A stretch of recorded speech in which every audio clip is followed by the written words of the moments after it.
Okay. Good evening. This is Deborah Pratt Johnson Burns. I am the founder of Literacy to Legacy Mentors, Reframing Your Financial Future. I am a financial educator and mentor. This evening, we're going to be talking about the impact that the 22 tax rates are going to be having on our bottom line. And here are some strategies in order to make the most of those particular new laws and those that will be enacted into law in the new year. Tonight, I have with you John Hayo. He is a 30-plus year tax strategist, accountant, and former controller of Fortune 500 companies. So if you would be so kind as to welcome him this evening, and we'll talk about a number of topics in a half-hour period. And if you have any questions afterwards, you're more than welcome to ask them. And also, John and myself, we're offering complimentary consultations after this event. So you can contact me at Deborah@literacy2legacymentors.net. And then John will give you his personal email so you can contact him for a complimentary discovery consultation. Thank you so much for being here this evening, and I hope you'll learn a tremendous amount, as I already have. Thank you so much. And John, thanks for joining us this evening. Really appreciate having you here. So let's talk a little bit about, I know there are some new tax brackets for 22. So let's talk a little bit about what are they, maybe just give us the middle three that most of us would obviously fall into. And what do they mean to us? What does it mean in terms of tax liability? What does it mean in terms of taxable income? What does it mean actually in terms of investment income, dividends, interest, et cetera? So I'm going to let you take it away, and I'll interject where there may be questions. Thank you. All right. For 2021 versus 2022, there are some slight increases in the tax brackets, taxable income brackets. I'll give you the top three. Like 12% bracket increased about $650. Okay. The 22% bracket increased about $2,500, and the 24% bracket that went from $172,750 to $178,150. Okay. So you will be paying less tax just for the indexing of these brackets. And I've given you the married filing joint category. Okay. So there aren't a lot of changes for 2022. Hopefully, there won't be any major changes. And the top bracket of 37% remains the same. Okay. So I know there's talk about legislation coming up. We'll see what happens. But for the most part, your standard deduction for married filing joint has gone up $800. So if in lieu of itemizing deductions, you can take standard deduction of $25,900 for married filing joint. So there is, savings along those lines there. Absolutely. Tell me one thing, John, in terms of the itemized. I know we had talked about in the past that there are some changes to the itemized deduction categories. So for instance, you can no longer deduct X, Y, and Z. Could you share that with us? Because that's really a bit of a blow to us entrepreneurs. So starting with the tax law changes in 2018, the big elimination on the itemized Schedule A was a limitation on state and local income tax deduction. For married filing joint, it's capped at $10,000. So I have a lot of clients who their property taxes alone are more than that. So they ended up paying more tax with that legislation. Oh, okay. And then also a lot of things were eliminated on the itemized deduction schedule, such as you used to be able to deduct union dues, job hunting costs. If you had a home office and you were an employee, you were able to write off some of those expenses. Those were eliminated. Wow. And I was talking to you a while ago about the fact that with the COVID, those who work at home were not able to deduct the home office. Yeah, that's so unfortunate and makes zero sense. So maybe that legislation will change, hopefully. Okay. I think they will. I think there's talk about bringing that back. That makes sense. I mean, it's disadvantage to the entrepreneur and the people working at home, which are now becoming the lion's share of the workforce. So I think they need to give us some benefits here. The other thing is, let's talk a little bit about like investment income taxing.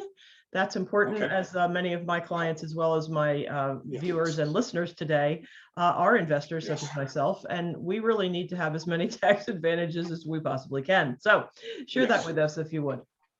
Yes, and okay, in the area of long-term, short-term capital gains, sales of stocks, investments, bonds, what have you. Short-term, meaning assets held less than 1 year, get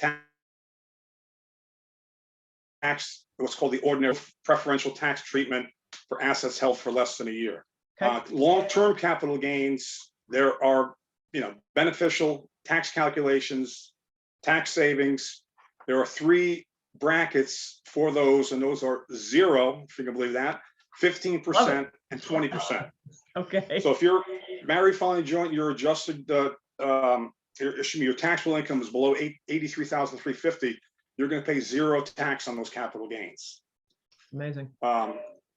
83,551 to 517,200 of taxable income, you're going to be paying capital gains rate of 15%.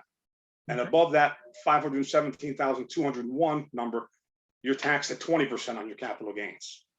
Wow, that's incredible. And then, so one thing I suggest to clients is they do tax loss harvesting, meaning analyze your portfolio holdings and try and maximize your offsetting nice stocks that have appreciated versus those with tax losses. Exactly. That's one strategy to Good limit point. your exposure. And then what about the carryover? I know it's $3,000 a year, but tell us a little bit more about the carryover from a number of different years. You can carry over those losses to offset the gains. Yes, if you suffered significant losses, IRS code only allows you to write off $3,000 per year. Okay. And the rest you can carry forward and take advantage of it in future years.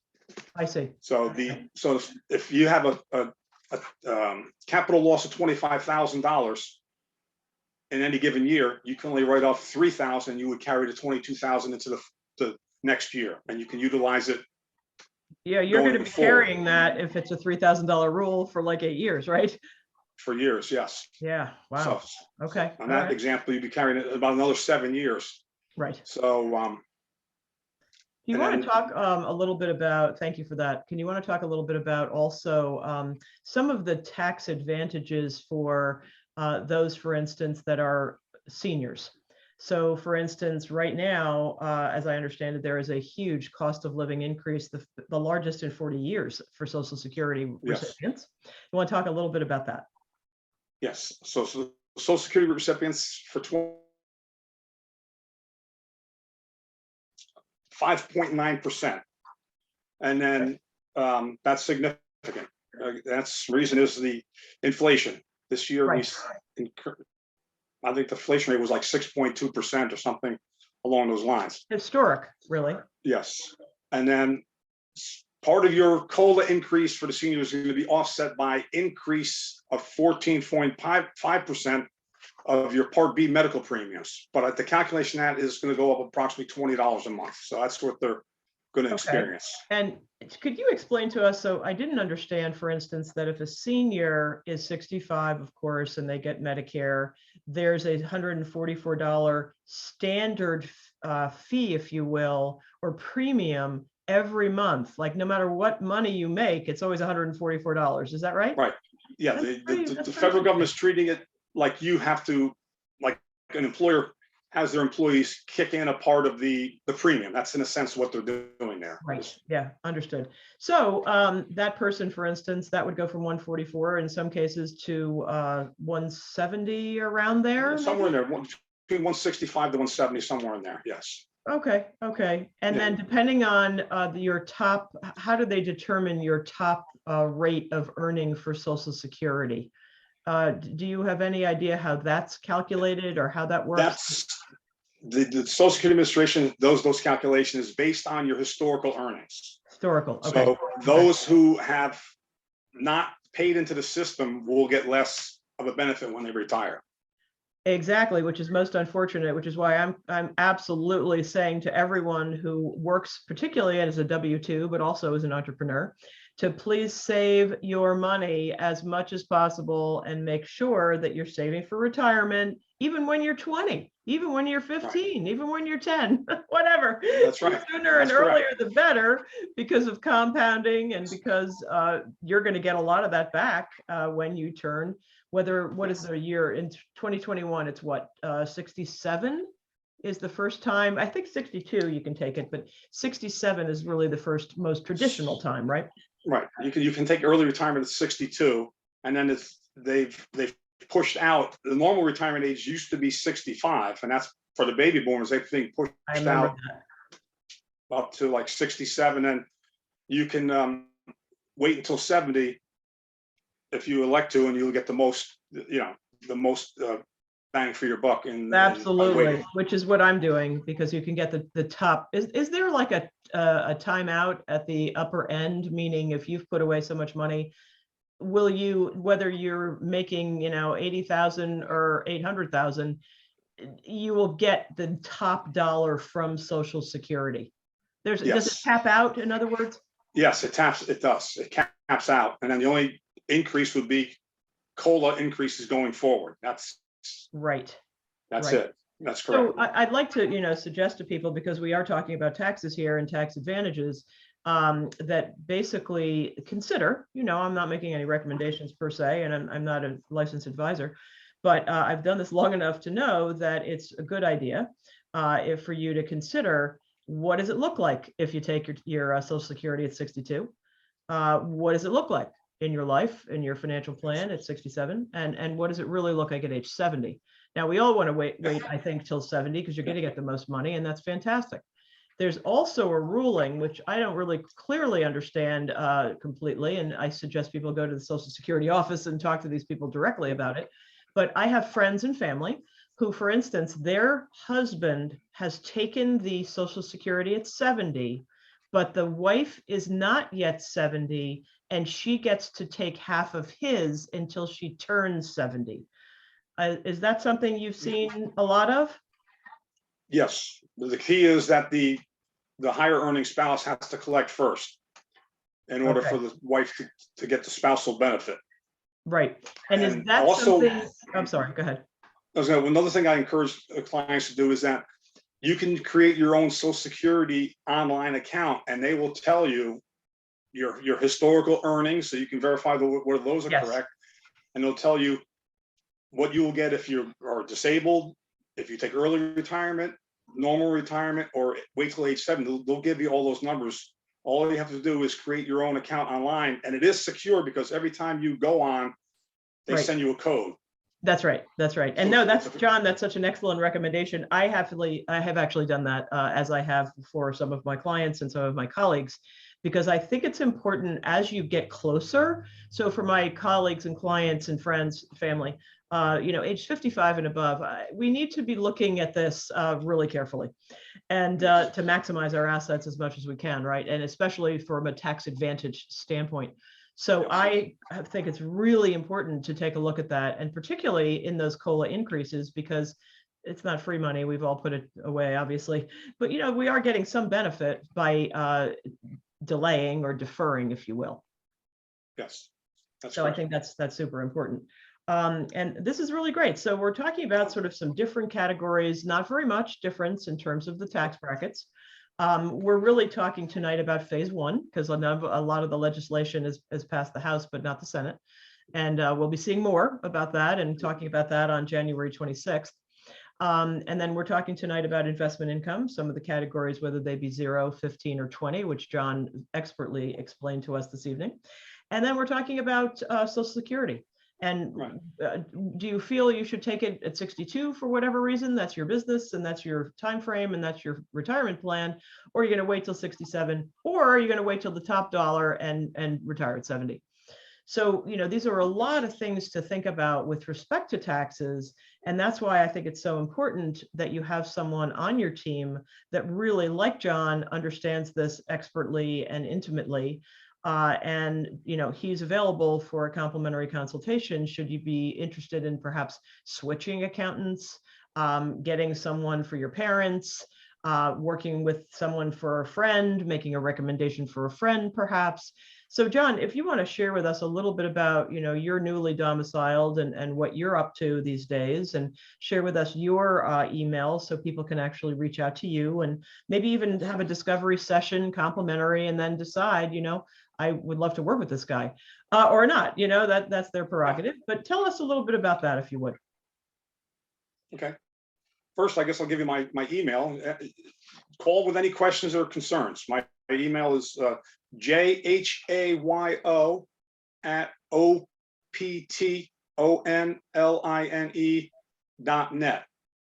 Perfect. And I'll be happy to go over your personal situation, make some recommendations, and if we can make something work, then let's do it. Absolutely. That sounds fantastic. And you've recently relocated to Florida. I'm currently in Delray Beach, Florida, still unpacking. Lucky and, you. Getting acclimated down here. And that's fabulous. Good for you. Yes. Yeah, and a couple of my team members, actually, one of which is a trust and estate attorney. He'll be speaking on the 15th of December, and his name is Fred Bellacci. He actually lives in Sarasota, and he and John are going to be collaborating on some things. They're both strategic partners of mine, so I love when that stuff happens. Yes. So that's fantastic. And you're welcome to have a complimentary consultation with me as well. And you can see that on my website, literacy-to-legacymentors.net. You can sign up for our complimentary financial freedom education series events. Tonight is the kickoff for December. I have one next week with the doyenne of festivities, catering, and events. She's one of the leading premium catering companies in Fairfield County, Connecticut for the past 37 years. And she's going to be launching a new division, and I'm helping her to do so by having her as my guest. And that's next Wednesday evening at 5:30. And then we're going to top out the December month with some year-end tax planning from an estate standpoint, estate and trust planning, and maximizing your assets. Because some things have changed with the 11,500 deductions and what's allowable state and federally, et cetera. So I just hope that you all stay tuned to my fabulously interesting and exciting and very, very informative events. I'm bringing this to you as part of my financial literacy education calling, so to speak. I have been doing this for 30 years, and I'm now bringing it to the world because I have lots of experience, as do my colleagues, and we're very excited to give back to the community and the communities at large. So thank you again, John. Any questions anyone has, again, you can email John, jhayo@optonline.net. You can email me at Deborah@literacy, LITERACY, to legacymentors.net, and visit my website, literacy-to-legacymentors.net, for a whole host of content in terms of not only tax and financial, personal finance information, but also topics like education and education costs and how to surmount them, because I have the leading US college financial aid coach in the country as one of my partners, Jody Oken. So lovely to have you. Enjoy the holiday season. It's upon us as of today, and it's so exciting. So go out there and cut. I remember when I was in California a couple of years ago, my sister lives there in Southern Cal, and I thought it was the wildest thing that I'm actually cutting down a Christmas tree in 85-degree weather. So, well, it's snowing here, but as they doesn't feel like Christmas down here. I can imagine. You'll make it fabulous, though, I'm sure. Yeah. It's a wonderful life. So enjoy it all, and to your prosperity. Have a very excellent evening and a wonderful holiday season. Thank you so much for joining. We hope to see you next Wednesday at 5:30. Bye-bye.